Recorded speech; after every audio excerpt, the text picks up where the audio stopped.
A las 6 de la tarde tenemos la cátedra Hernán Henao Delgado, es nuestro proyecto cultural junto con el Cineclub Nanú, y hoy es la inauguración de la cátedra regional la cátedra Hernán Henao Delgado del Instituto de Estudios Regionales y el Departamento de Antropología. Hoy es la cátedra inaugural del año 2014, este es nuestro cuarto año que llevamos a cabo la cátedra. Tendremos como invitados al profesor Marcio Goldman y a la profesora Marisol de la Cadena, quienes nos hablarán sobre si una antropología de izquierda es posible. Entonces, tienen mucha programación para hoy, si tienen espacio en su agenda, y los dejo sin más con el profesor Rubén Muñetón. Gracias. Bueno, muy buenos días, muchas gracias por estar acá presentes y por acoger la invitación del instituto. Lo que vamos a presentar o lo que vamos a observar en esta mañana tiene un asidero en un curso intensivo realizado el año pasado en la ciudad de Nicaragua con el equipo de OFI, que es Oxford. Es un equipo de Oxford que se encarga del análisis multidimensional de la pobreza, es Oxford Poverty and Human Development. El equipo de Oxford ya viene hace mucho rato trabajando sobre el tema de análisis multidimensional y sobre el tema de la pobreza con el enfoque de las capacidades y el enfoque del desarrollo humano. Entonces, en este equipo tuve la fortuna de tener como profesores a la profesora Sabina Alcaid, que es una de las abanderadas en el tema a nivel mundial, es la profesora con el equipo que están defendiendo un poco el programa, la medición para los objetivos del desarrollo del milenio, pero 2015 plus, como para darle otro significado a la forma en la cual se están midiendo las políticas de desarrollo a nivel mundial. Entonces, es un equipo que ya incorporó en el programa de las Naciones Unidas para el Desarrollo, en el informe del 2010, se incorporó la medida del índice multidimensional de la pobreza y las discusiones en torno a cómo llevar a una herramienta operativa la metodología que ya venía trabajando CEN desde principios, desde los 70. Entonces, lo que vamos a observar acá, pues un agradecimiento, obviamente hay que dárselo al equipo por todo el trabajo que estuvimos durante una semana. Luego de esa semana se celebró en Nicaragua la Conferencia Mundial sobre Human Development and Capability Approach, que es el desarrollo humano y el enfoque de las capacidades, donde participó Marta Nussbaum, participó Amartya Sen, participó Stewart, o sea, todos los, digamos que los personajes íconos del tema del desarrollo y de la política después de John Rawls, diría, ¿no? Entonces, este es un poco la página de internet donde pueden encontrar el equipo de OFI, de Oxford. Entonces, ellos son de Inglaterra, ahorita están programando una escuela de verano en Inglaterra también, a raíz de este interés que ha sido mundial sobre el tema del análisis multidimensional de la pobreza. El que programaron en Nicaragua fue específicamente para la población de América Latina, y en ese curso asistimos 3 colombianos, unos de la Agencia Nacional de Superación de la Pobreza Extrema, otro del Departamento de Prosperidad Social, y estuve yo pues por una institución pública, por una universidad. Entonces, lo que vamos a observar un poco es por qué la justificación de las medidas de multidimensionales de la pobreza en contraste con las medidas unidimensionales, una justificación que ya se ha venido dando desde la antropología, la sociología, pero que en las mediciones económicas o en los instrumentos que se utilizan para seguir el desarrollo económico todavía no se habían implementado o no se han tenido en cuenta para poder entender cómo podemos hacer un seguimiento a ese asunto del bienestar, ¿sí? Entonces vamos a hacer una reflexión sobre el tema. Quisiera, en esta presentación vamos a encontrar algunas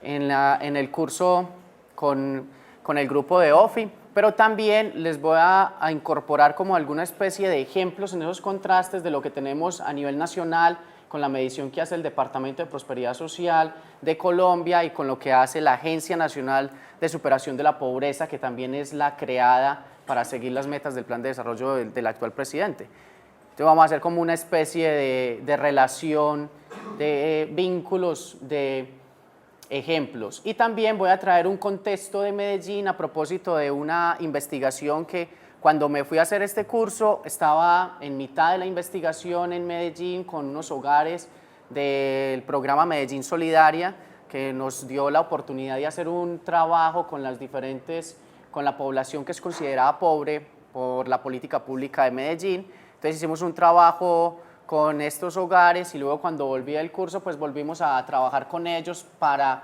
hacer unas reflexiones al respecto del enfoque de capacidades y funcionamientos. Y luego, ese todavía no está terminado del todo la investigación, pero creo que podemos dar algunas luces sobre qué es lo que están valorando aquí en la ciudad de Medellín como un asunto prioritario.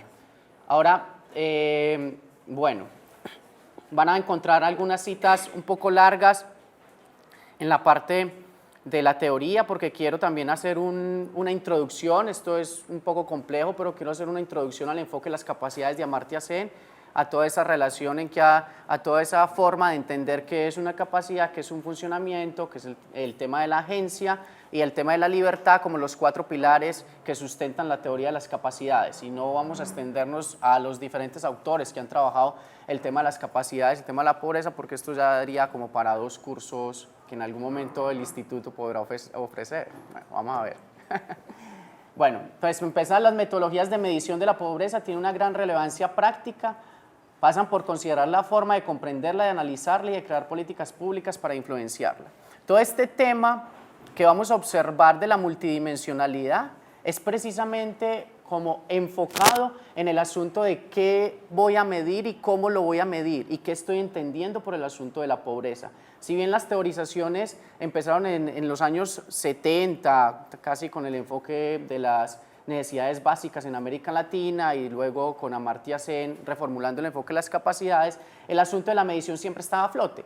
Entonces tenemos una tradición clásica de la economía que mide la utilidad y que mide el bienestar a través de los ingresos y de cómo logro unos niveles más altos de utilidad. Los economistas que estén aquí sentados saben que hay unas curvas de utilidad que uno va subiendo a medida que tiene una renta presupuestaria. Pero eso es un enfoque aparte de todos los otros que vamos a observar acá, y es un enfoque de alguna manera en unos casos unidimensional. Aquí está toda la discusión entre qué medimos, si medimos el Producto Interno Bruto en un país o el Producto Interno Bruto per cápita o medimos las capacidades de las personas para lograr lo que ellos realmente quieren hacer. Entonces esa discusión en cómo se mide, qué es lo que medimos, por qué una multidimensionalidad es lo que vamos a tratar de trabajar acá. Una de las acotaciones principales de Sen es que para poder hablar de toda medida de pobreza o para poder enfocar un análisis de medición, ya sea unidimensional o multidimensional, hay que cumplir 2 principios. El primer principio es identificar el pobre entre el total de la población. Es decir, yo tengo una población o tengo en este salón y entonces ¿cómo los identifico? ¿Cómo los voy a seleccionar? Que este es pobre o aquel no es pobre. Ese es el primer principio que hay que cumplir y van a existir metodologías de diferentes naturalezas para poder cumplir con ese principio. ¿Qué utiliza Colombia? Sabemos que Colombia utiliza el SISBEN, que es el Sistema Único el Sistema de Identificación de Potenciales a Políticas Públicas, ¿no? Los que son potenciales a políticas públicas están identificados con el SISBEN y el SISBEN ahorita tiene una versión 3 que les da un puntaje y de acuerdo a ese puntaje lo identifican si es pobre o no es pobre. Pero otras herramientas se han utilizado en otros países y eso es un ejercicio práctico para poder entender luego cómo vamos a superar ese tipo de pobrezas. La segunda es construir una medida numérica de pobreza. Luego de identificar entonces la pobreza, ¿cómo voy a medirla? ¿Cuál voy a decir? Bueno, entonces voy a utilizar una medida estadística, o voy a utilizar una medida de conteo, o entonces voy a utilizar unos métodos difusos que han venido también en la estadística trabajándose mucho. ¿Qué tipo de medida voy a utilizar? Que me pueda responder a la forma de identificar y a la forma conceptual que quiero desarrollar dentro de mi propósito. Estas preguntas que yo estoy lanzando acá son muchas de las que se tuvieron que resolver en Colombia cuando estaban creando la medición multidimensional, porque Colombia, vamos a ver que es uno de los pocos países en el mundo que adoptó la medida, aunque prácticamente en los reportes del DANE aparece relativamente en comparación con la medida de ingresos, la medida multidimensional es corto, son como 2 paginitas y media, entonces digamos que no se le ha dado todavía la relevancia ni en los informes, ni en la política pública, ni en la forma de llevar esa política pública a través del informe. Entonces, un enfoque multidimensional de pobreza define a la pobreza como un déficit con referencia a una línea de pobreza en cada dimensión del bienestar de un individuo. Aquí de fondo está que si hay múltiples dimensiones, nosotros tenemos diferentes variables, por llamarlo en estos términos. O sea, tenemos diferentes formas de vivir la vida. Entonces, una vida es el tema de nutrición, otra cosa es el tema de educación, otro el tema pues, de salud, otra puede ser el tema muy complejo de felicidad, otra puede ser de amor. Hay muchas dimensiones, ¿no? Entonces, la pregunta para definir una línea es sobre cada una de esas dimensiones, ¿cuál es el corte para ser pobre o no ser pobre? Y esa es una pregunta que también se tienen que ir respondiendo a medida que van creando todas estas mediciones. Pero entonces sigue estando presente porque hablamos de multidimensionalidad. O sea, ¿por qué nos interesa hablar de multidimensionalidad en lugar de seguir con el enfoque tradicional de una dimensión a través de los ingresos? Pues el PIB per cápita nos puede decir quién gana menos en un país con relación a otro. Y ese nos da muchos economistas dicen que nos dan una sugerencia, veremos que no es así.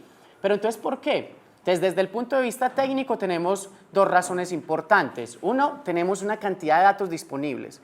Piensen solamente en Medellín, tenemos encuesta de calidad de vida, tenemos Sisbén, tenemos también todas las encuestas que recoge la seccional de salud, tenemos una cantidad disponible de datos y muchos de esos disponibles en internet. Para nivel de Antioquia tenemos entonces anuarios estadísticos de Antioquia, tenemos también encuesta de calidad de vida de Antioquia, una serie de instrumentos creados por la política pública para hacer seguimiento a muchas de las implementaciones de esas políticas de desarrollo. También hay un asunto muy relacionado a la capacidad que tienen nuestros computadores o que tienen los investigadores para procesar datos. Pues no podíamos decir que hace 20 años un computador nos procesara 5 millones de datos, que es la población de Antioquia, o que nos procesara solamente 2.400.000, que es la de Medellín, o 2.600.000. No tenía la robustez para poder procesar una cantidad de población de esa naturaleza, pero también una población multiplicada por una serie de dimensiones. Póngale 34, como se utilizan en algunos países, o en Canadá, que utilizan como 16 en un índice. Entonces, esa robustez en términos técnicos nos permite ya hablar de multidimensionalidad. En términos de política, es que hay una demanda internacional porque hay una serie de estudios que vienen desarrollándose a través de considerar la importancia de tener en cuenta las diferentes dimensiones aparte del ingreso. No, es que el ingreso no crea felicidad, es que el ingreso es insuficiente. Entonces empecemos a generar una serie de medidas. Entonces, se aumentan esas medidas en los diferentes centros de investigación, pero también la política pública dice, bueno, ¿cómo vamos a superar la pobreza si seguimos midiendo con el PIB y con el PIB no hemos podido lograr que esto se supere? Entonces empieza una demanda también de la política pública. En el caso colombiano también hubo una demanda en ese aspecto diciendo, bueno, vamos a hacer un análisis multidimensional para seguir las políticas por ministerios. Entonces se implementa un índice para poder hacer seguimiento a la política o al Plan Nacional de Desarrollo. Y también hay un espacio político favorable porque está en discusión del Banco Mundial, está en discusión hasta del Fondo Monetario, está en discusión del Programa de las Naciones Unidas, está en discusión de los diferentes gobiernos, empezar a pensar en diferentes formas de aproximarse a fenómenos tan complejos como la pobreza o en su mayor expresión al tema de desarrollo, pero que no lo vamos a problematizar aquí todavía. Está una razón asociada a la política pública, y esa política pública nos quiere mostrar que es que la medida de ingresos ha sido insuficiente, que no da cuenta de indicadores claves, indicadores como nutrición, indicadores como acceso a educación, indicadores como equidad de género, indicadores asociados a la empleabilidad, indicadores relacionados con el sentirse feliz en un espacio determinado. Entonces, ese ingreso es insuficiente, porque el ingreso es solamente una línea de recursos. Ahora, también hay el crecimiento, se ha notado en la política pública que el crecimiento ha sido insuficiente para poder sacar a los países de esos niveles que en algún momento consideraron subdesarrollados. Ahorita vamos a observar que la Comisión de Crecimiento Económico lanza un informe en el 2005, empiezan a hacer unas preocupaciones porque desde el consenso de Washington, algunos que están familiarizados, todas esas políticas públicas que migraron a América Latina, para decirle, vea, si usted hace estas políticas públicas va a crecer más que el resto. Entonces, desde el Banco Mundial migraron esas políticas, pero se dieron cuenta desde el 2005 que muchos de los países que no siguieron las políticas crecieron más o mejoraron más su desarrollo. Crearon una comisión y esa comisión dijo, bueno, vamos a estudiar a esos países que crecieron mucho, a ver qué fue lo que pasó. Y en uno de los resultados del informe muestran que, obviamente, el crecimiento es importante, pero que no da cuenta de todas las condiciones. Y son unos economistas de la corte clásica. No existe una medida única de pobreza que no sea por ingresos, y esa es una razón política supremamente fuerte. La medida de pobreza que tenemos es por ingresos, o la que está actualmente en el mundo, 1.25 dólares por persona.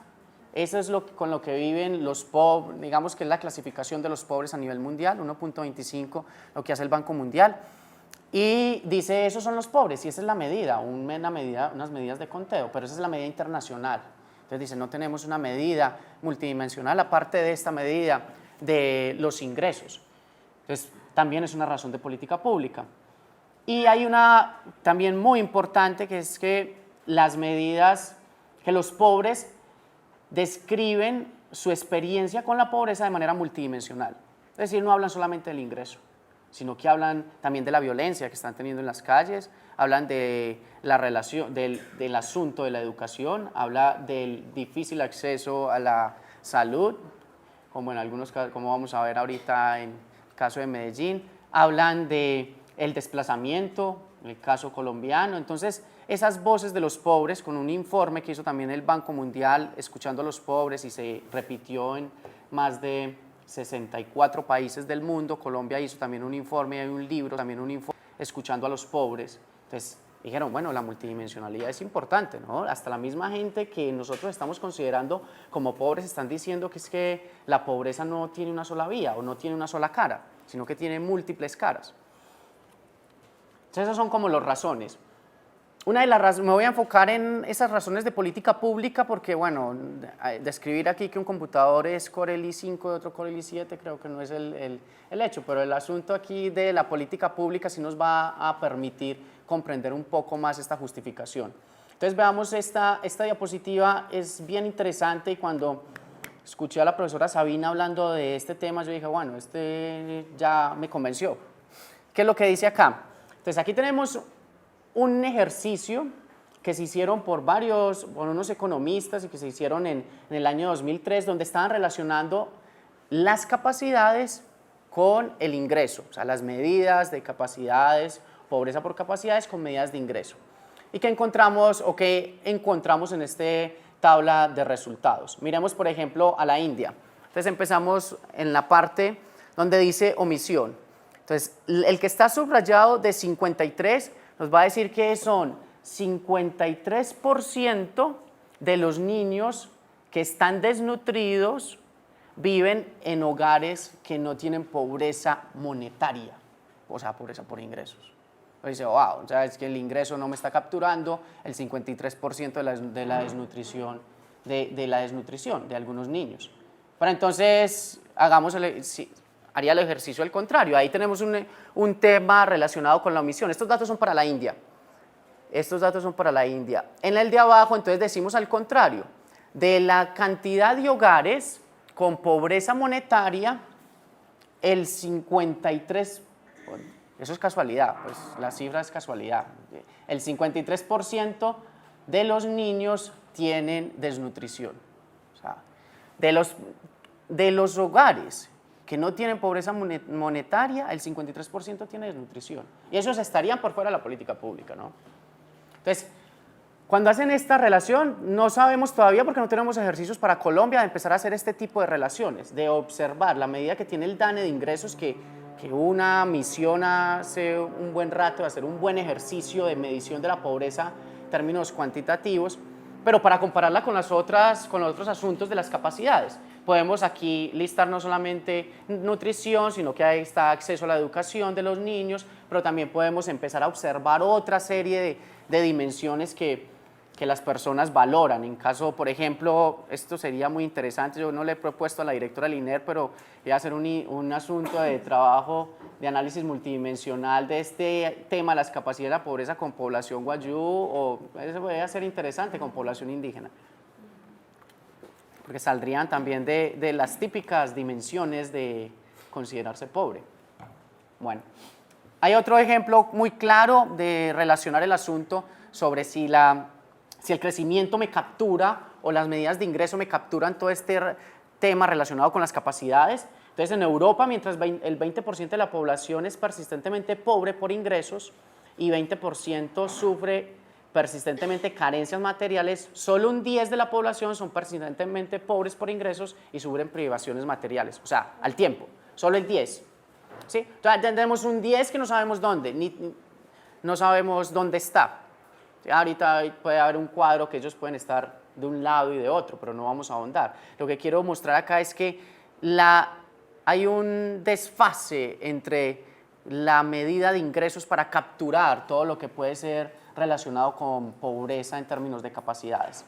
Entonces, esta observación motivó a la implementación de una medición multidimensional de pobreza en Europa que se llama EU 2020, que la pueden encontrar. El trabajo también por la web, y esa motivación es precisamente un trabajo que viene desarrollando Europa para poder observar el asunto del vivir bien.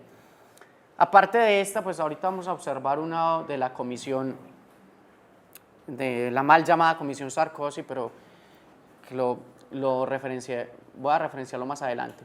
Otro ejemplo muy importante es que en el 2005 les decía que el Banco Mundial estaba preocupado por todo este asunto del crecimiento. Entonces dijo, bueno, contratemos una comisión que esté en cabeza de Michael Spence, que fue premio Nobel de Economía en el mismo año, de Amartya Sen, y en cabeza de eso son una serie de economistas de la corte clásica, más clásica, digo que de la corriente de la clásica de la economía, donde no negocian muchas cosas asociadas al crecimiento económico. Entonces, una de las conclusiones de ese estudio del 2008, también lo pueden encontrar en internet de libre acceso, es: el crecimiento no es un fin en sí mismo, pero permite alcanzar otros objetivos importantes de los individuos y las sociedades, pues sacar de la pobreza a población en masa, puede sacar de la pobreza a poblaciones en masa, nada más lo ha logrado. O sea, esto es súper fuerte, como decías en discusión con Sabina, es súper fuerte y los economistas no negocian ese nada más. Yo lo subrayé, ese subrayado es mío, no lo negocian, pero sin embargo, después de haber sacado este informe, salen unas series de investigaciones en diferentes países.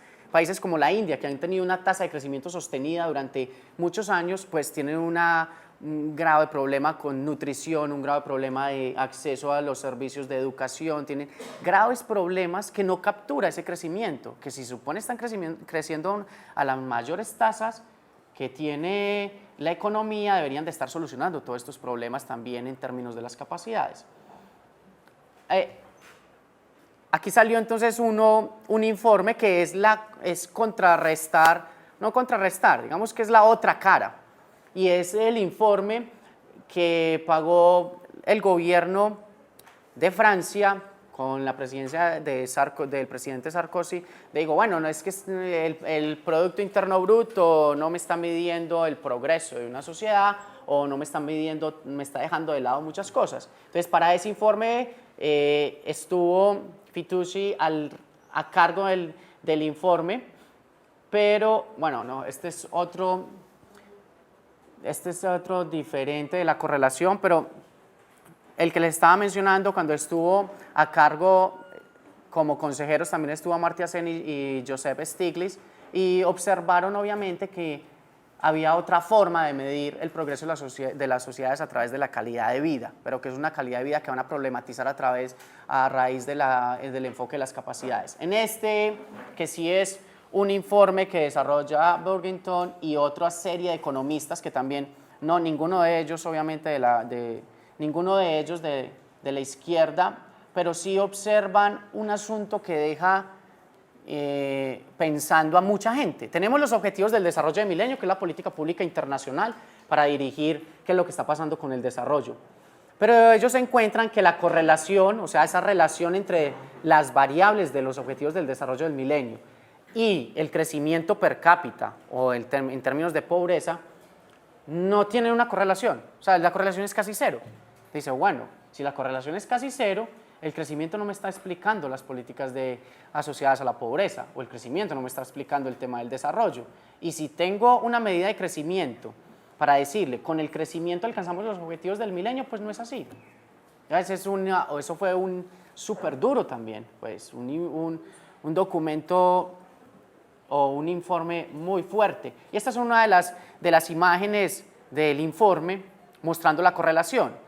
Si uno quisiera observar correlaciones positivas o correlaciones negativas, tendría que observar que se trazaran líneas o con una pendiente positiva, con una pendiente negativa. Bueno, aquí lo que vemos es que eso es como una nube de puntos ahí tendiendo a una vertical, eso es una correlación tendiente a cero. Hay algunas correlaciones que ellos en el informe nos explican, pero que llaman la atención o invitan a las investigaciones cualitativas para poder entender qué es lo que está pasando con la relación de ingresos y asuntos como la desnutrición, como el bajo peso por índice de masa corporal, como educación, para poder entender más ese tipo de correlaciones. Pero acá, con el ejercicio que tenían para los países que tenían también datos, pues se muestra claramente que no hay una correlación ni positiva ni negativa definida. Entonces es supremamente concluyente el estudio. Lo que estamos observando acá es que la medida de crecimiento poco nos va a decir del asunto del desarrollo o el asunto relacionado con las capacidades, ¿no? Entonces una de las conclusiones del informe es que la correlación entre el crecimiento del PIB per cápita y la mejora de los objetivos del desarrollo de milenio no monetarios es prácticamente cero, confirmando así la falta de relación entre estos indicadores y la reducción de la pobreza. Sigue pues definiendo en el informe muchas cosas, pero esto ya es una conclusión que nos interesa mucho para decir, el crecimiento está muy desvinculado con el tema de la pobreza y con aquellos asuntos no monetarios que son interesantes para la política pública y que de alguna manera también son interesantes para la gente. Bueno, en otro estudio, ya Sen y Dress, que ahorita también lanzaron un libro nuevo que no ha llegado a Colombia, estamos esperando a ver que llegue a Colombia, que lo lanzaron el año pasado. El crecimiento, por supuesto, puede ser muy útil para lograr el desarrollo. Estamos hablando del crecimiento del Producto Interno Bruto, ¿no? Pero esto requiere de políticas públicas activas para garantizar que los beneficios del crecimiento económico sean ampliamente compartidos. Y también requiere, y esto es muy importante, hacer un buen uso de los ingresos públicos generados por el rápido crecimiento económico para servicios sociales, sobre todo para la salud pública y la educación pública. Entonces, ya, vamos que Amartya Sen dice, putting growth in his place, como colocando el crecimiento en su lugar. Venga, digamos, ¿para qué es el crecimiento? Y usemos ese crecimiento como un recurso para potenciar las capacidades que nos importan seguir o que queremos alcanzar o que queremos lograr. Entonces, en este artículo también son muy explícitos con ese tema. Quisiera hacer una relación un poco del mismo ejemplo en términos de crecimiento y desarrollo con un ejercicio que estaba haciendo el año pasado, pero tampoco decía un proyecto de investigación, sino de ejercicios curiosos de sacar cifras y observar qué es lo que está pasando con Colombia y con Medellín, y aquí encontramos las líneas de pobreza y las líneas de pobreza extrema. O sea, este es el indicador que vamos a observar, es el indicador de pobreza monetaria, que es el indicador donde se define una línea de pobreza y los que estén por debajo son pobres y los que estén por encima son no pobres. Entonces, línea de pobreza y está en línea de indigencia, de esta forma.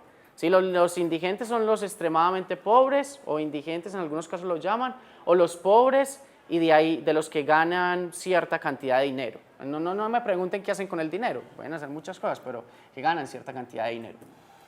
¿Qué es lo que pasa con este tema de calcular la pobreza a través de estas líneas de ingreso? Es que las líneas de ingreso tienen un problema muy grande de subregistro y de captura de información, entonces pueden también generar más problema que la que vamos a observar ahora.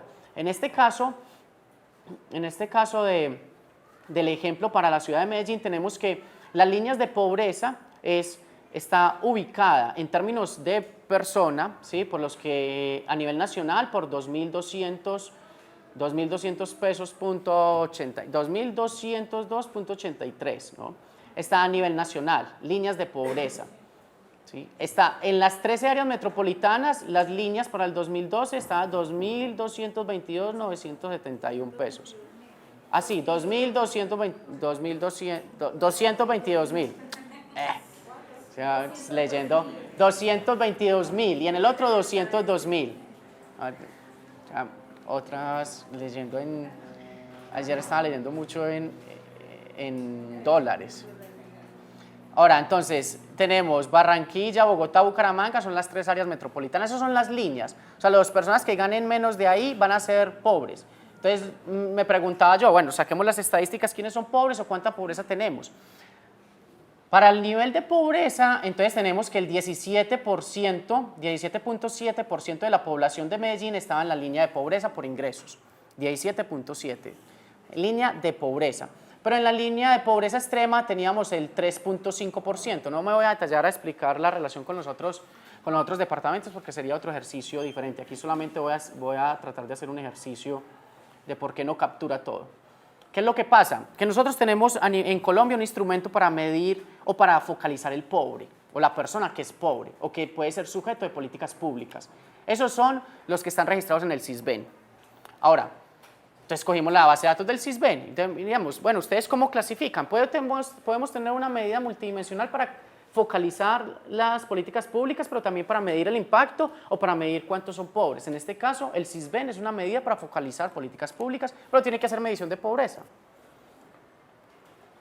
Y en este caso, ellos utilizan una medida multidimensional que es a través de un enfoque estadístico que se llama conjuntos difusos. Asignan un puntaje. O sea, señor, usted tiene un tal punto, de acuerdo a unas condiciones básicas de salud, educación y vivienda. 3 dimensiones, ya es multidimensional.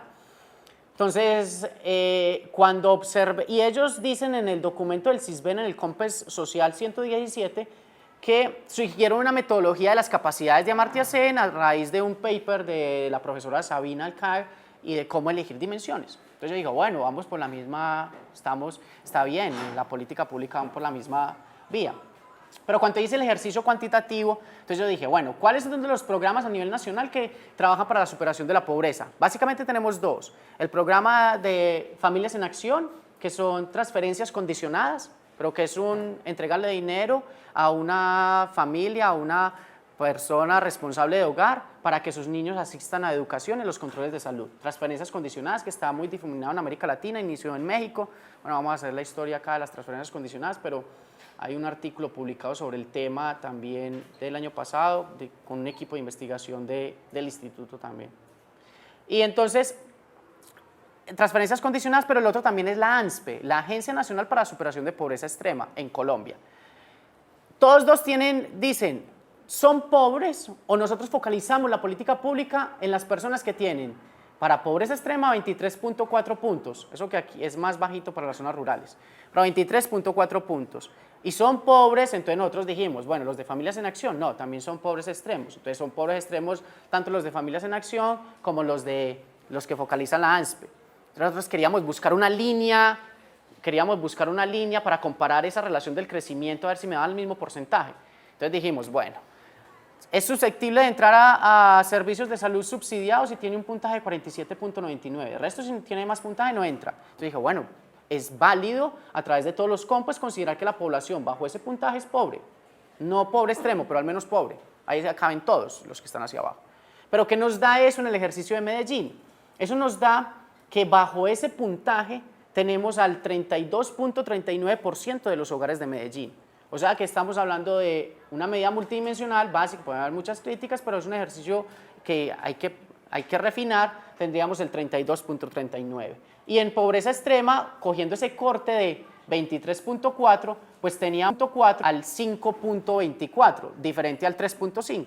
Lo que pasa aquí con esta relación es que cuando llega una medida de pobreza, todos salen a hablar de la medida de pobreza de ingresos. Y la medida de pobreza de ingresos es medida de pobreza de Medellín, bajó de 4 a 3.5 entre el 2011 y el 2012.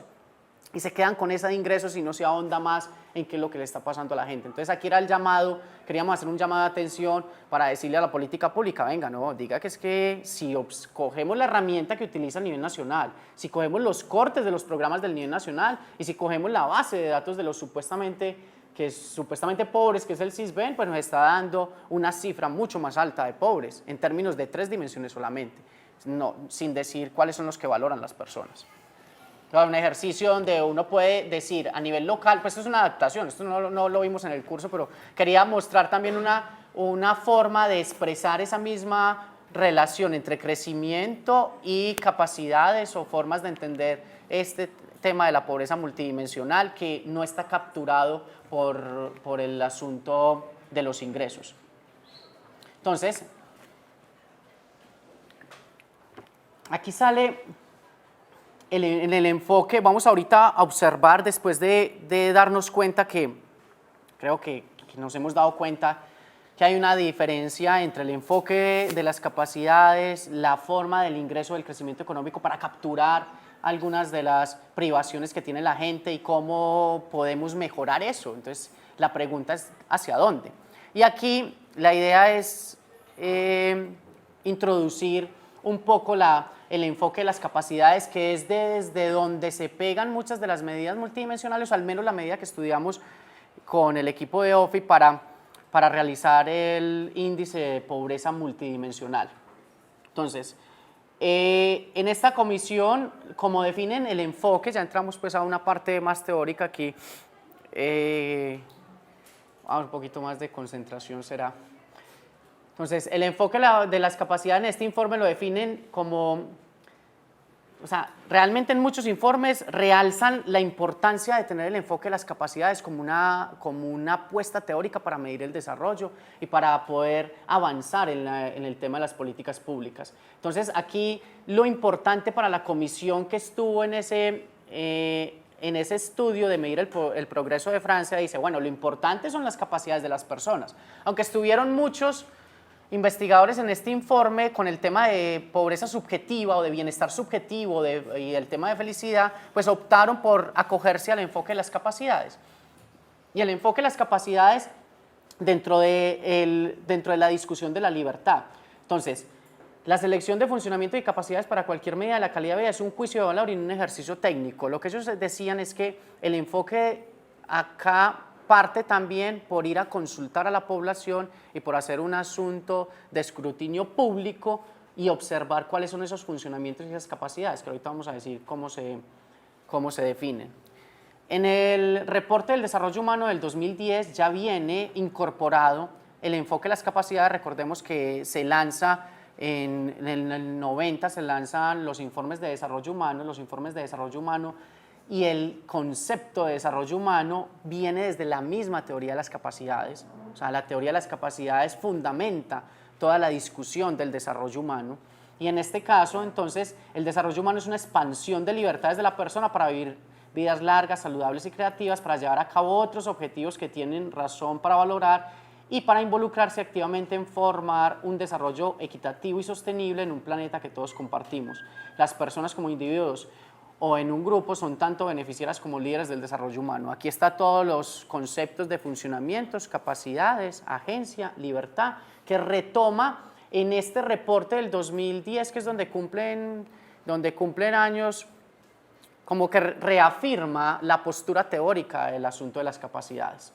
Creo que no sería, bueno, ¿de dónde parte el enfoque de las capacidades? Recuerde que el enfoque de las capacidades es una teoría desarrollada por el premio Nobel, por Amartya Sen. Esta fue una foto que logramos capturar el día de la ponencia en Nicaragua el año pasado, o sea, una foto del año pasado cuando estuvimos al lado de él. yo le decía a un compañero que ya parecía la estrella de rock, que parecía la estrella de rock, todo el mundo quería tomarse fotos con él. Entonces, vamos a tratar de hacer una relación de los documentos más importantes en este asunto de la teoría de las capacidades y del enfoque de la pobreza, pero solamente observando la perspectiva de Amartya Sen, porque el enfoque es muy vasto y hay muchos investigadores con unos aportes muy fuertes sobre el tema del enfoque de las capacidades y del ejercicio práctico también. Entonces vamos a tratar de hacer un repaso general sobre los textos más claves. Entonces, en 1979, con el texto Igualdad de qué, pues es una revolución que llegue a Amartya Sen a hablar sobre el tema de la igualdad, diciendo que cómo vamos a considerar el desarrollo en términos igualitarios si las personas no son iguales. Entonces, que pensemos es en los funcionamientos, en las capacidades de las personas de convertir un recurso en asuntos valiosos para su vida. ¿Qué es lo que significa eso? Un ejemplo básico, retomando varios de los ejemplos discutidos, es que tenemos una porción de arroz, la misma porción de arroz para todos, ¿sí? Pero, ¿qué pasa con diferentes tipos de personas? Tenemos una persona que está en embarazo, tenemos un niño, tenemos un trabajador de jornada de 15 horas laborales, tenemos un estudiante, tenemos una persona en su vida normal, pero estamos enfocados en la igualdad, que todos reciban lo mismo. ¿Cuál es la capacidad de cada uno de esos individuos para convertir ese arroz en funcionamientos valorados para su vida? ¿Cuál es la capacidad que tiene? Es diferente. Entonces, desde ese punto de vista, convertir recursos en funcionamientos valiosos, o sea, en formas del ser y del estar, depende de la capacidad del individuo para poderlo hacer. Entonces, en ese sentido somos diferentes. Y así vamos a tener diferencias en todo. Entonces dice, ¿cómo privilegiar el asunto de la igualdad cuando tenemos un asunto relacionado con diferencias en capacidades? Bueno, más adelante va a decir no solamente diferencias en capacidades, sino que tenemos diferencias en valoraciones de funcionamientos. O sea, yo valoro cosas de mi vida diferentes a lo que valora otra persona. Una persona en La Guajira puede valorar tener más chivos que lo que puede valorar una persona en la ciudad, ¿no? Entonces, ese significado de la valoración también puede convertirse en unas diferencias gigantes en términos de considerar el asunto de la igualdad. Ahora, había un asunto que él se quería separar, el tema de las necesidades básicas. Pues las necesidades básicas es muy parecido, tenemos un enfoque multidimensional, tenemos un enfoque relacionado a las privaciones que tienen las personas, pero aquí el apunte de Amartya Sen era, me quiero separar un poco, es porque las necesidades tratan al individuo como un receptáculo, como un agente pasivo, como que pesar, lo necesita todo y es el pobre el que está allá. En una de las conferencias con un profesor de la CEPAL, con Martin Hoppenheim, decía que en América Latina esa estigmatización del pobre, en términos de el pobre, el sufrido, el que tenemos que tenerle pesar, el que todo el mundo tiene que ir a ayudarlo, iba a marcar a América Latina en términos de la conceptualización de la pobreza. Es una conferencia que yo creo que también va a estar disponible próximamente en la plataforma del INER, con el profesor Martin Hoppenheim acerca de la pobreza. Pero entonces aquí lo que quería rescatar es esa postura de agencia, ¿sí? Entonces vamos a tenerlo en términos de una persona que puede manejar su vida, que tiene la facultad y la potestad de hacerlo y que también es igual a todos, ¿no? O sea, que no es el que le vamos a tener lástima, sino que es una persona activa y que se puede incluir en este enfoque de las capacidades el asunto de la libertad para poder hacer lo que considera que es importante y tiene razones de valorarlo. En 1980 hay un énfasis en el asunto del crecimiento como un fin, pero el enfoque de las capacidades lo muestra como un medio. O sea, el crecimiento y el dinero son un medio porque el crecimiento y el dinero no te permite observar qué es lo que está pasando con ese crecimiento o con ese dinero. Usted puede utilizar el mismo dinero para comprar droga o para comprar verdura. ¿Sí? Pero es el mismo dinero, pero yo solamente le estoy contando el dinero. Entonces, para lograr ir más allá, dices, no es en el crecimiento, no es en el ingreso, es en el individuo. O sea, evaluemos al individuo y miremos qué es lo que está pasando en ese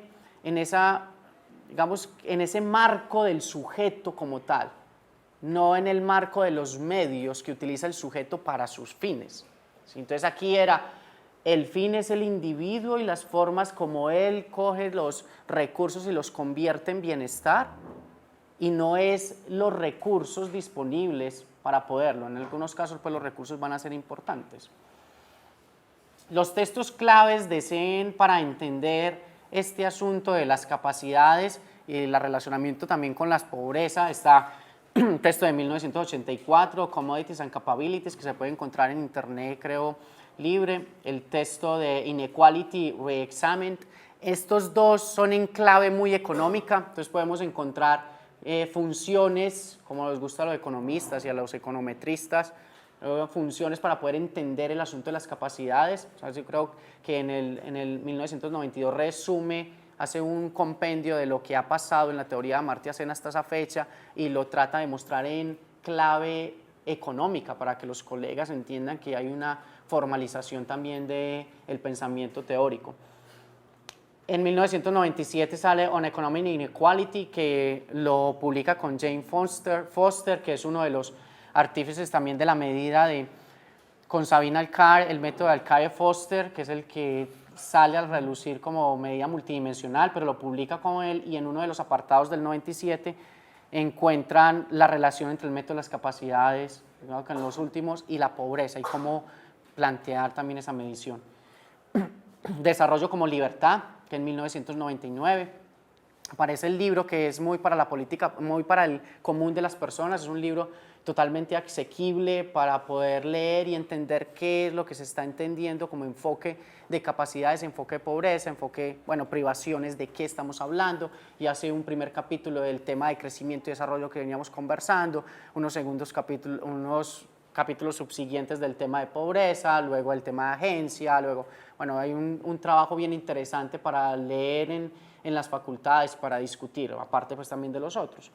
La idea de la justicia, donde en la idea de la justicia hace unos trabajos como reelaborar algunas de las concepciones que venía trayendo de su teoría, pero que también en los capítulos del 11 al 13 encontramos esa relación del enfoque de las capacidades, volviéndolo otra vez a explicar y volviendo a observar cuál es la postura ética y moral en el tema. Y el último libro, supremamente importante, An Uncertain Gloria, India and His Contradiction. Ese libro pues todavía no está traducido al español, pero es donde Amartya Sen lanza esa postura política del teórico, y dice, venga, yo necesito empezar a decirles que es que yo pienso que la cosa no es así, que India, con unas tasas de crecimiento tan altas, y es el país con mayor pobreza y pobreza extrema, entonces empieza a poner esa postura política, a decirles, no estoy de acuerdo, no me parece, y creo que es bien interesante tenerlo en cuenta. Ahora, ¿qué es el enfoque de las capacidades? Pues todavía no hemos dicho, ¿no? Aquí hay un asunto supremamente filosófico, nos decía Sabina, ya se pueden ir a descansar cuando lean esto porque esto es complejo. Le dice, el enfoque de las capacidades de Sen es un marco teórico moral que proponen que las estructuras sociales deben ser evaluadas según el alcance de las libertades de las personas para promover o alcanzar los funcionamientos que valoran. Entonces nos decía ella, ya estamos libres, ya sabemos qué es el enfoque. Pero todavía esto es complicado de entender, porque ¿qué nos decía? ¿Qué es estructuras sociales? ¿Qué es eso? Entonces, si es un enfoque evaluativo en el espacio del ser humano, ¿qué es? ¿Por dónde? Entonces, claro, si tenemos entonces una institución pública, si tenemos una política pública, si tenemos un hospital, si tenemos una institución, es un marco, esas pueden ser estructuras que tienen que ser evaluadas en términos de su éxito, pero tiene que evaluarse su éxito en términos de lograr que el alcance de esas libertades de las personas. O sea, nos está diciendo, tiene un marco conceptual para poder evaluar. Y este marco conceptual es a través del espacio del ser humano. Evaluemos todo lo que está pasando con la política pública, pero no la política pública en términos de sus recursos, sino lo que le pasa a la gente. Y en uno de los videos que también se pueden encontrar en internet de Zen, dice, aquí lo importante es las personas. O sea, y en uno de los documentos dice, en uno de los videos dice las personas primero. Y eso es lo que ha reclamado hace mucho rato la antropología y lo que ha reclamado en algunos casos pues ya más de círculo de formaciones sociales la sociología. Venga, entendamos es al individuo, pero no como nos han entendido los economistas, que es el individuo metodológico, no, es desde el punto de vista moral y ético. ¿Sí? Entonces aquí hay una diferencia entre esa tradición metodológica del individuo, de tener enfoque en el individuo, una tradición moral y ética de tener el enfoque en el individuo. Entonces, tenemos una definición en el reporte. ¿Por qué el reporte de Stiglitz, Zen y Fitoussi? Porque es uno de los ejercicios de política, al menos de los informes más recientes, que incorpora el enfoque de las capacidades de una manera muy, muy interesante para describir cómo se puede llevar la calidad de vida de los países a través de unas diferentes medidas. Entonces, este enfoque concibe la vida de una persona como una combinación de varios hechos y estados. Funcionamientos, se les llama con vector de funcionamientos, los hechos y los estados de una persona. Entonces, y su libertad para escoger entre esos funcionamientos. Puede tener una serie de seres y haceres, estar nutridos, estar educado, ser feliz, bueno, y esos son seres y haceres, hechos y estados de una persona. Entonces dice que la vida se puede resumir en eso. Dice sí. Si la vida se puede resumir en ese vector de funcionamientos, entonces preguntémonos cuál es la libertad para lograrlos. ¿Sí? ¿Cuál es la libertad para escoger entre esos funcionamientos? Si uno puede escoger entre uno y otro. Hay un ejemplo, si uno quisiera tener la libertad de irse a una finca con su libro y leer su libro tranquilamente y de todo, porque no quiere salir y porque no quiere ir a andar más la finca, usted lo puede tomar como su decisión, pero usted tiene su decisión de estar ahí o puede tener la decisión de salir a recorrer su finca. Resulta que por la finca hay una serie de amenazas que no se puede, que se restringen la movilidad, como pasa a muchos de los campesinos de nosotros. Él puede elegir estar en su habitación, pero esa restricción a la libertad de poder acceder a los funcionamientos que considera como valiosos ya le está condicionando su calidad de vida. ¿Sabes? Ya ahí también hay un asunto que observar, que no él decide, sino esa también libertad.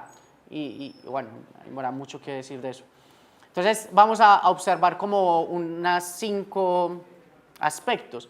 Es un enfoque en los fines humanos y en la importancia de respetar la habilidad de las personas para perseguir y llevar a cabo los objetivos que valoran. O sea, si yo valoro esto, yo valoro estar educado, tengo que tener la capacidad para lograr estar educado, para seguir esa ruta y acceder a esa educación y llegar y tener, si tengo esa aspiración, lograr estar allá. Es un rechazo al modelo económico de los individuos que actúan para maximizar sus intereses privados sin tener en cuenta las emociones o relaciones y un reconocimiento de la diversidad de las necesidades y prioridades humanas. Entonces también, o sea, es un enfoque de poner de primero al ser humano y comprenderlo en toda su multiplicidad y toda su cosmovisión. La palabra me la estoy aprendiendo. Tercero, es un énfasis en las complementariedades entre las diferentes capacidades de la misma persona. O sea, hay una complementariedad. Yo puedo tener ingreso, sí, eso es un recurso y ese ingreso me complementa una forma de lograr algo que yo quiero hacer con mi vida. Pero también el estar educado me complementa la participación política, porque puedo tener una mejor participación política si tengo unos niveles de educación un poco más altos. Entonces, entender esas complementariedades y entender que hay esas diferencias en esas capacidades también es parte de este enfoque. Una última característica del enfoque de las capacidades es el rol de las consideraciones morales y de los principios éticos y su preocupación por la justicia, de manera que cada persona esté sobre un mínimo para cada capacidad, asegurando la igualdad de oportunidades para todos dentro de un universo de capacidades. O sea, aquí importa el tema, como en algún caso llamará Adam Smith, de la simpatía. Adam Smith, es el padre de la economía y antes de escribir La riqueza de las naciones escribe un texto que se llama Teoría de los sentimientos morales. teoría de los sentimientos morales dice, bueno, es que el ser humano está hecho de simpatía con el otro y es importante la simpatía con el otro. Entonces deja de lado que somos los egoístas por naturaleza y que de alguna manera somos las personas que simpatizamos y que si el que está al lado está mal, pues yo me voy a sentir mal. Y ese asunto también lo recoge en este enfoque como una consideración moral y como una consideración ética. Entonces, las capacidades de ese enfoque son varias combinaciones de funcionamientos que una persona puede alcanzar, varias combinaciones. Entonces, es entonces un conjunto de vectores de funcionamientos que reflejan la libertad de una persona para llevar un estilo de vida u otro, de escoger entre posibles maneras de vivir. Con el ejemplo creo que me va a dar el tiempo. El enfoque aquí es en la libertad que tiene una persona para hacer una cosa u otra, cosas que él o ellas valoran hacer. Aquí hay una pregunta muy importante con el asunto de la valoración y que también empieza a tener unas consideraciones éticas muy fuertes. ¿Qué valora la persona hacer o hacer? Pero bueno, la discusión acá no solamente es de qué valora, sino de qué tiene razones de valorar. Porque una persona puede valorar hacerle daño a un niño. Pues es cierto. Una persona puede valorar matar gente. Pero ¿tiene razones de valorar eso? Aquí hay un asunto de las capacidades que tiene una intersección donde creo, leyendo un poco los textos, nunca había comprendido eso hasta que le pregunté a Sabina y nos explica el asunto de la intersección de las capacidades y dice, yo valoro algo, yo lo valoro como lo más benéfico para mí porque me produce un bienestar o porque yo considero que es lo mejor para mi vida. Pero hay también otros ejercicios que muestran si sí tiene razones de valorar eso, pero que son unos ejercicios ya más sociales. Entonces aquí hay una combinación entre ese ejercicio social, ese ejercicio de lugar, de territorio, de formas de entender esas espacialidades que poco retomo eso pues en la tesis de maestría, de entender el lugar en clave de esa pobreza y de esa valoración de capacidades. Y cómo entender no solamente el individuo, sino también esa conjunción de la sociedad y el lugar. Entonces está condicionado de qué es lo que tiene razones de valorar. Y en esa intersección tenemos las capacidades.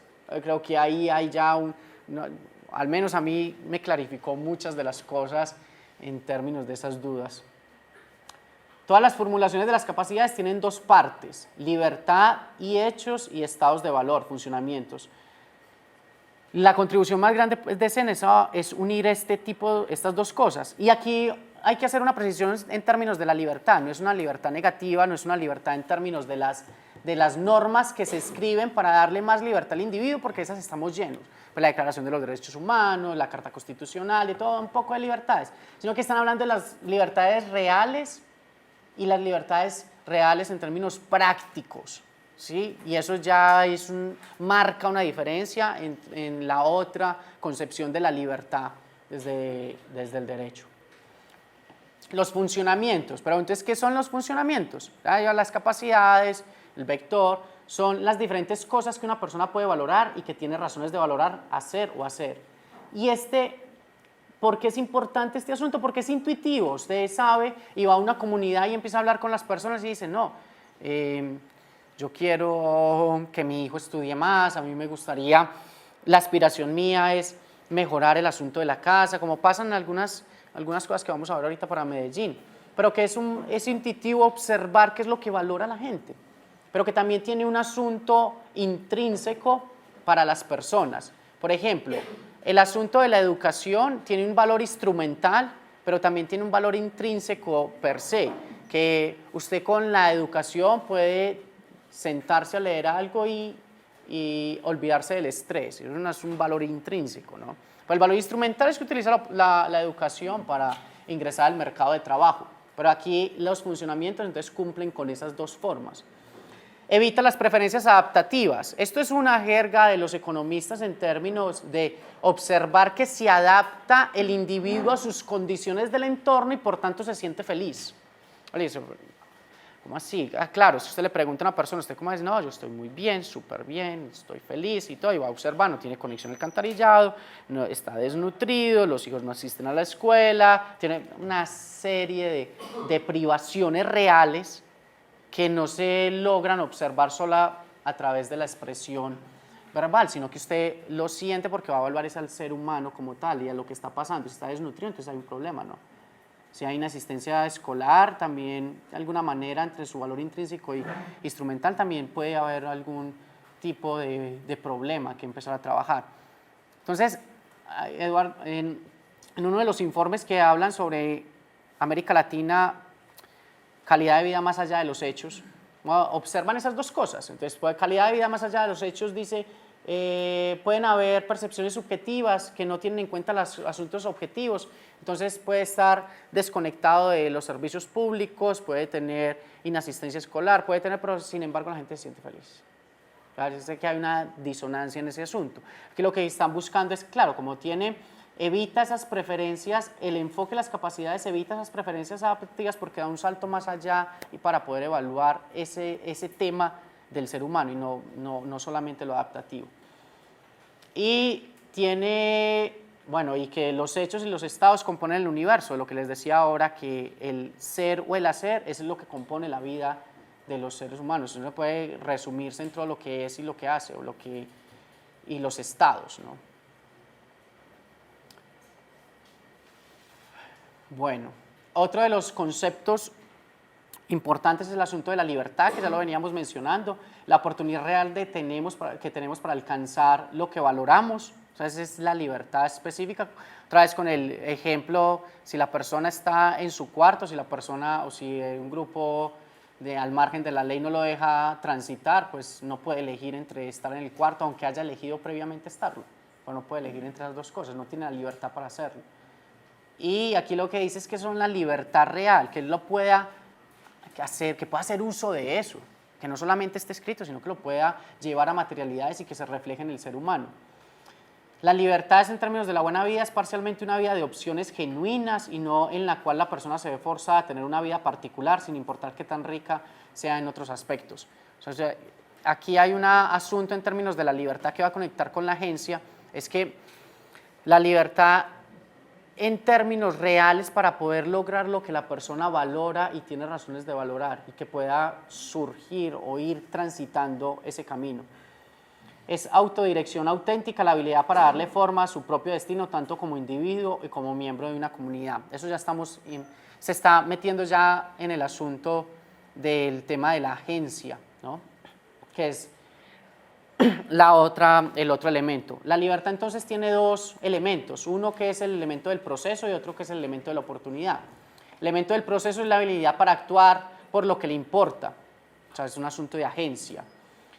El ejercicio democrático y la agencia de cada persona, o sea, que pueda actuar y que pueda actuar por alcanzar esas cosas, esos funcionamientos que tiene razones de valorar. Y otro, la oportunidad, es que pueda tener esas oportunidades para poder actuar, ¿no?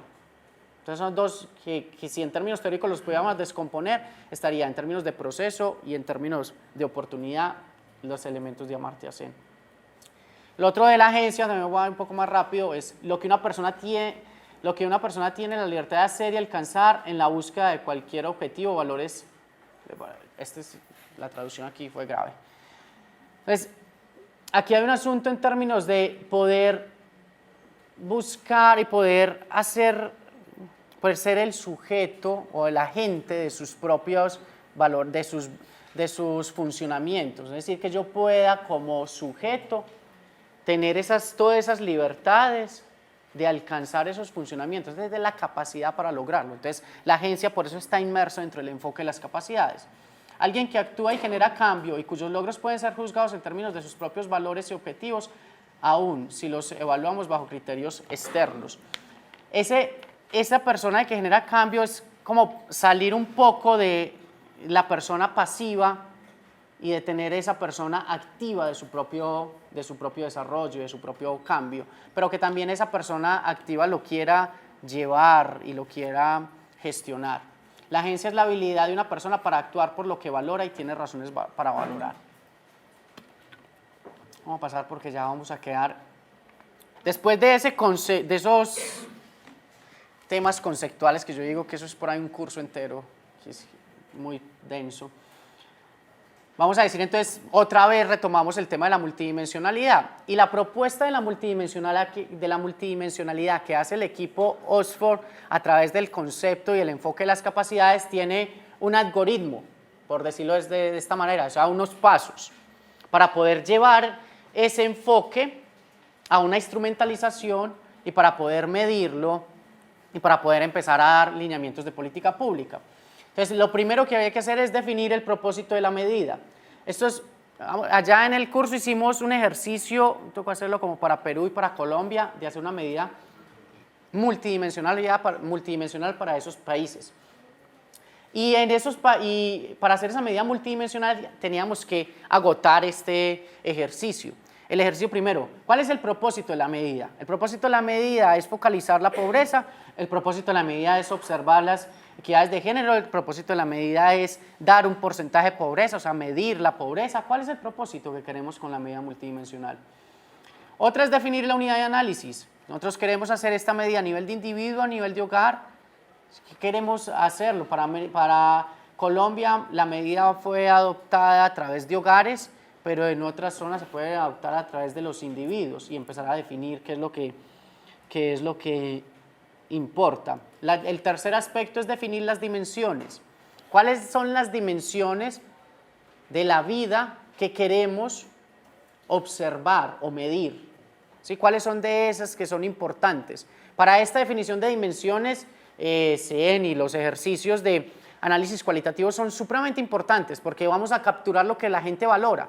Y si lo que la gente valora los llevamos a las dimensiones, pues estamos agotando, estamos transitando a ese relacionamiento con lo que ellos tienen razones de valor, lo que valoran y tienen razones de valorar y la instrumentalización de un índice. Entonces, aquí lo que va a ser difícil para muchos para muchos países es instrumentalizar estas medidas multidimensionales haciendo consulta o trabajo comunitario, trabajo de campo. Oye, que tienes que ir a preguntar cuáles son las dimensiones que valoran y aparte de eso contrastar esas dimensiones que valoran contra la disponibilidad de datos que tenés.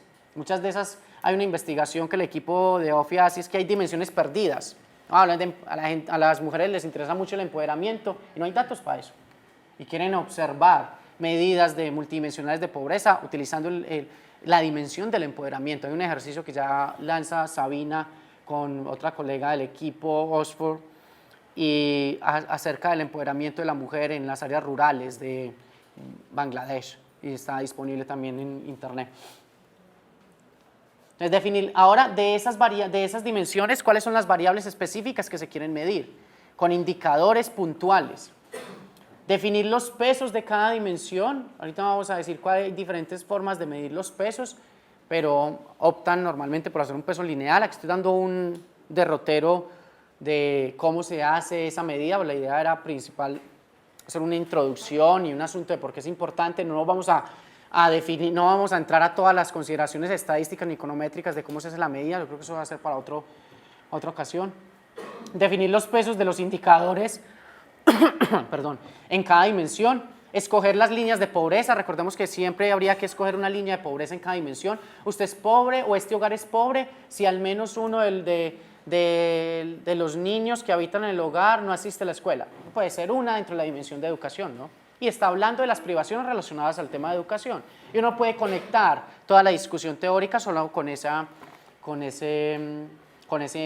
indicador. Identificar quién es pobre bajo la óptica multidimensional, es decir, en la agregación de todas las dimensiones, realmente quién es pobre. Entonces, si sufren privaciones en más de 3, 4 dimensiones es pobre, o en el 33% como utiliza el informe mundial, o en el 33% como utiliza también el informe de Colombia. Entonces, yo hay una pregunta para Colombia, y en eso, esas definiciones, ¿cómo lo hacen?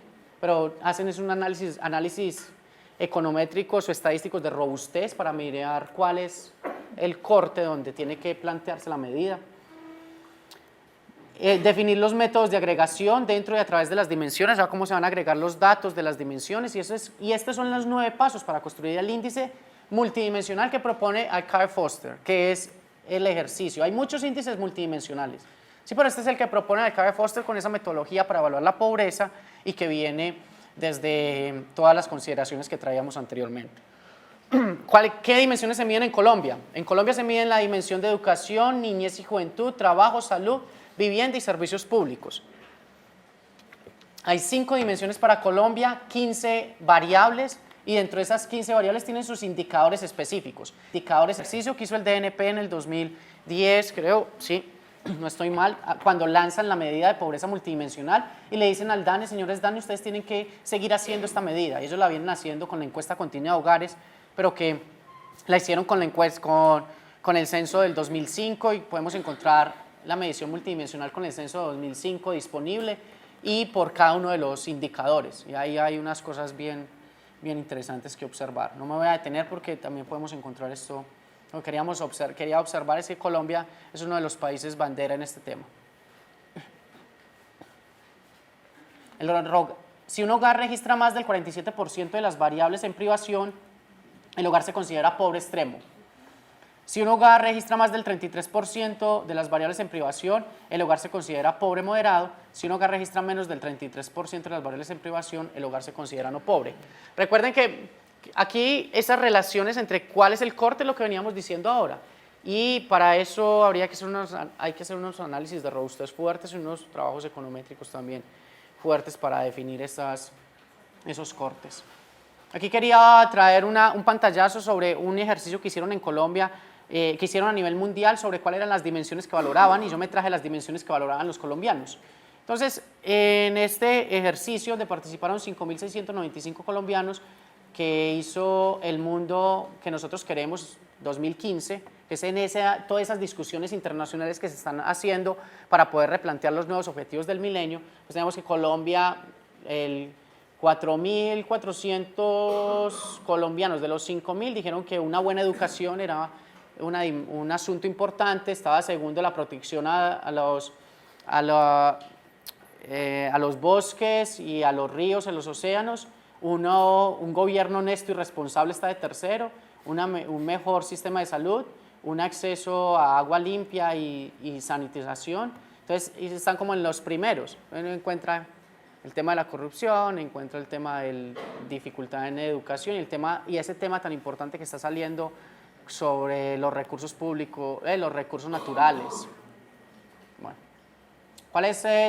entonces, ¿cuánto es lo que tenemos en pobreza multidimensional en Colombia? Entonces, a nivel nacional, queríamos que el 27% es pobre, con relación pues, a la medida del 16% por ingreso. Esta es multidimensionalidad con relación a las dimensiones que está adoptando Colombia a nivel nacional. A nivel de resto, pues siguen estando las diferencias como lo observa el Informe de Desarrollo Humano 2011 que se hizo para Colombia, donde se realza la importancia del tema rural, pero que aquí hay una brecha gigante entre las privaciones que sufren las personas del área rural con relación a los que están en las cabeceras. Ahora para terminar, quiero hacer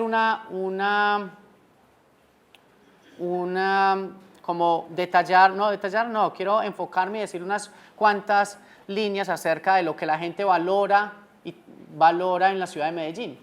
¿Sí? Entonces, ¿de dónde sacamos este ejercicio? El año pasado hicimos un ejercicio de investigación con el programa Medellín Solidaria, por aquí no, en las cogestoras a mi lado izquierdo, donde trabajamos con las familias consideradas pobres, que a través del CISBEN, como vimos ahorita, son clasificados como pobres. Entonces dije, bueno, saquemos de todos los diferentes barrios, vamos a algunos de los hogares, preguntémosle a esta gente qué les importa en términos de sus aspiraciones, de sus funcionamientos.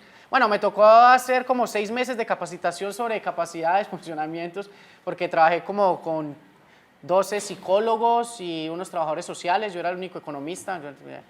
Era raro trabajar con psicólogos, pero muy chévere trabajar con psicólogos y trabajadores sociales porque ellos son los que iban a estar en la casa para que me dieran una perspectiva más interesante sobre lo que está valorando el hogar o las personas. Y en ese ejercicio visitamos los hogares, hicimos unos grupos focales y de diferentes zonas de acá de Medellín. Entonces, una de las cosas que salió es la vivienda propia, entonces nos hablaban mucho de esa relación con la vivienda propia, hay muchos testimonios en esta investigación. Pues está construyéndose unos artículos y apenas está consolidándose para sacar pues a público. Y la pregunta era, ¿cuáles son las restricciones? ¿Por qué no accede a una vivienda digna usando los mecanismos disponibles? Entonces, indagamos un poco más allá sobre esa valoración. Entonces, ¿por qué una casa en términos de su valoración? Pero nos interesaba en ese momento decir, listo, es una casa. Bueno, la casita, el lecho, el techo, que no me caigan goteras, Pero entonces yo me preguntaba como economista, decía, hey, ¿por qué no funciona esto? ¿Por qué no funciona? Si hay política de vivienda, si hay secretarías también de desarrollo, si hay un poco de viviendas gratis que entrega el Estado, ¿por qué no funciona? Entonces me di cuenta que el acceso al crédito está totalmente restringido para la población pobre. O sea, la población pobre no tiene opción de acceder al crédito y bueno, pues en el informe se detalla eso y por qué. Entonces yo me fui a algunas de los que entregan crédito aquí en la ciudad de Medellín y conversamos, bueno, ¿y quién accede? Ah, no, es que tiene que tener codeudor, propiedad raíz, y yo, bueno, listo. Entonces me preguntaba a la señora que vive en Palmitas, ¿usted tiene propiedad raíz? ¿No? Tiene propiedad raíz y le cae el techo hasta que le cae encima. Entonces hay un asunto de relacionar lo que está pasando en las condiciones de las oportunidades prácticas con lo que está valorando la gente. Entonces el Estado para mejoramiento tiene normas que no aplican para los pobres. ¿Por qué? Porque si estás en una zona de alto riesgo, entonces no te cubre, no hay mejoramiento de vivienda, no hay forma de acceder. La forma de acceder también tiene que tener hay unas restricciones bien fuertes con el acceso a la SBIMED, que es vivienda de interés social. El mercado de vivienda no está diseñado para los pobres, no hay crédito, no hay ahorro, no hay confianza. No hay crédito, los pobres no ahorran, pues tampoco ahorramos, yo tampoco ahorro realmente. Y no hay confianza en ellos, ¿sí? La tasa de ahorro no. Entonces, en ese sentido están excluidos también. No hay un excedente para decir que voy a dar un capital de un tanto por ciento que le exigen siempre las viviendas de interés social. Si no hay ahorro, entonces no hay excedente. Es una condición práctica de ese asunto económico. La subsistencia diaria se lo lleva todo y la vivienda y hay una relación de la vivienda. Entonces todo el mundo nos decía y las personas que entrevistábamos, no, yo quiero una vivienda pero que no sea aquí. Nos fuimos un poquito más allá en ese no sea aquí y encontramos que había una de las viviendas de Esfuerzos de Paz, como una centro oriental, ¿no? Hay varias de esos de fotografías, bueno. Hay un asunto muy relacionado, nos empezamos a dar cuenta que era lo que pasaba con ese asunto de la vivienda y decía, no, hay una preocupación por el respeto de la vida y la diferencia. Entonces, un chico que trabajamos con él también me decía, no, profe, es que yo no puedo salir a trabajar a la mayorista a las 6 de la mañana porque es que aquí no podemos sino salir después de las 8 porque no nos matan, ¿sí? Literalmente. O sea, evaluemos eso en términos de las capacidades, de los funcionamientos, de la opción, de lo que ellos valoran, de las oportunidades de un mercado, de un chico que está en ese caso llevando el alimento para su casa y que no tiene otra opción porque es el más grandecito y no tiene otra forma de irse para otro lado. Entonces hay unas prácticas fuertes de control territorial, ahí hay un ejercicio muy fuerte que también viene haciendo el Instituto con el Observatorio de Seguridad Humana y hay algunas publicaciones sobre este asunto de control territorial y cómo este control territorial pues condiciona la seguridad humana y en este caso también condiciona las prácticas el tema de las capacidades. Hay una desconfianza en la fuerza pública, pues nadie no confía en la fuerza pública como garantes de derechos o como aquellos que... El artículo 218, creo, de la Constitución les dice a la fuerza pública que tienen que cuidar a todos los ciudadanos, pero ellos creen que no los cuidan. Hay unas vacunas fuertes y una venta de estupefacientes gigantes por estas zonas, entonces ellos dicen, mi hijo está expuesto a este tipo de cosas, tengo que pagar por si, les dicen, no, aquí vienen a darnos un poco venga, ponga su negocio propio. Dicen, no nos traigan en algunos casos, ¿no? No es necesario negocio propio porque me vacunan más, tengo que pagar más, y entonces me exponen a un riesgo de violencia más fuerte. Y en otros casos, pues esa venta de estupefacientes condiciona el crecimiento de los hijos y el crecimiento de las niñas. Una señora le preguntaba en uno de los grupos focales, dice, ¿usted qué valora, qué aspira, cuál es lo mejor, qué es lo que usted quiere hacer en su vida? Eran las preguntas como para poder conectarme con esa teoría. La señora me respondió, se puso a llorar, por eso menos mal tenía un poco de psicólogos y ahí al lado porque yo no sabía qué hacer con eso. Entonces se pone a llorar y me dice que yo no tuviera que trabajar y dejar a mis hijas solas en la casa. Yo digo, wow. Entonces uno se va para atrás y dice, bueno, ¿qué pasa acá? Y empieza a observar todo este relacionamiento con el control del territorio, con las personas que abusan de las niñas, que están allá solas o con un asunto de esa percepción de la inseguridad, de una casa segura, entonces hay una serie de condicionamientos muy fuertes. El desplazamiento forzado. bueno, hay una serie de testimonios que ahorita hay un asunto relacionado también con el tema de la salud que queríamos observar. Este ejercicio lo queríamos hacer es para identificar inicialmente lo que valoran las personas y tienen razones de valorar. Y ese ejercicio creo que este año vamos a lograr hacer una medición, tratar de buscar hacer una medición con este enfoque cualitativo y un enfoque cuantitativo, de poder hacer una medición de índice de pobreza multidimensional para la ciudad de Medellín y hacer un contraste con lo que ellos han llamado calidad de vida. Esperemos a ver si nos da yo creo que sí, nos va a dar. Entonces hay una relación de confianza con la institución y con el sistema de salud, pues no lo consideran, no tienen, ellos dicen que no están enfermos, pero que no pueden estarlo porque o no pueden acceder o el mercado no los permite estar, porque muchas de las personas son trabajadores de mercados informales que si se enferman no tienen para llevar a la casa ese día. A ver, si yo me enfermo no puedo, no puedo salir con la chaza al centro. Entonces, en ese caso, y además, si se enferman y van a ir a la institución se les está demorando, les aplazan algunos exámenes, no tienen confianza en la institución, aunque en algunas de las investigaciones que también está adelantando el INER, se observa que hay aquí en la área urbana, tiene unas preferencias con relación a otras áreas urbanas de diferentes países porque tiene cerca los centros de salud, en las comunas pueden tener unidades de atención. Hay un abandono del trabajo por un familiar cae enfermo o discapacitado, entonces si cae enfermo o discapacitado hay muchos que dicen no, me toca cuidar y empezar a subsistir del diario. Y al sector informal de la economía, que trabajan en el sector informal de la economía y no pueden mejorar, no pueden trabajar. El tema de la educación, pero el tema de la educación está básicamente relacionado con el asunto de los hijos.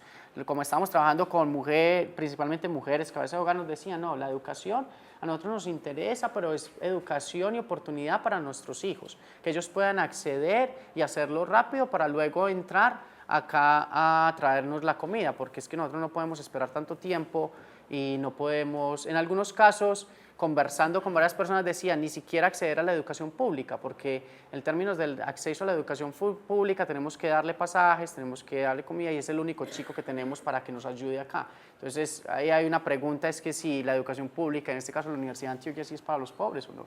Yo creo que no en algunos casos, por diferentes asuntos. Bueno, y está el tema del empleo y la agencia del empoderamiento en ese estudio, pero quisiera terminar con esas perspectivas de trabajo que ya podemos tener en el instituto y que a través de estos ejercicios que se ha venido consolidando queremos seguir trabajando. Es una creación de una línea de investigación en pobrezas, territorio y desarrollo, pues a la raíz de un trabajo en la maestría sobre la relación entre el lugar y la pobreza y una deconstrucción del concepto de lugar que hago también en el trabajo. Y ahorita tenemos acta de inicio de ayer con un proyecto sobre pobreza y conflicto armado en Antioquia para trabajar todo este año sobre una medición multidimensional de la pobreza en Antioquia y la relación con el conflicto armado.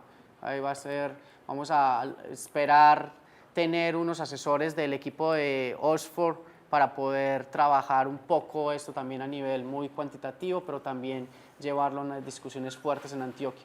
Hay un proyecto de análisis espacial de la pobreza que está pronto a publicarse, pero también es un ejercicio más de espacializar algunos indicadores.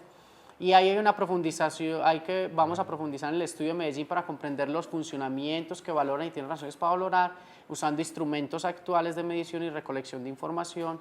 Vamos a realizar también unas medidas multidimensionales en algunos territorios de Antioquia. En este momento estoy como una asesoría de una tesis de grado para una medida multidimensional de Barbosa, del municipio de Barbosa. Vamos a ver con las personas de pregrado si la podemos llevar y también con una tesis de maestría para otro municipio del Oriente sobre también una medida multidimensional. A ver si empezamos a pensar más esto también desde la academia y la política pública. Bueno, muchas gracias.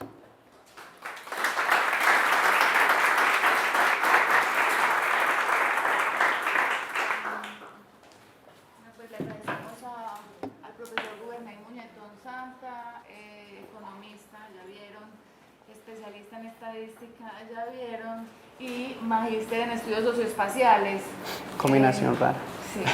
Agradecemos, gracias al Fondo Patrimonial de la Vicerrectoría de Docencia, al Instituto de Estudios Regionales y al Grupo de Estudios del Territorio, pues Guberney pudo estar en ese seminario y entonces pues esta charla también es gracias a esas fuentes de financiación.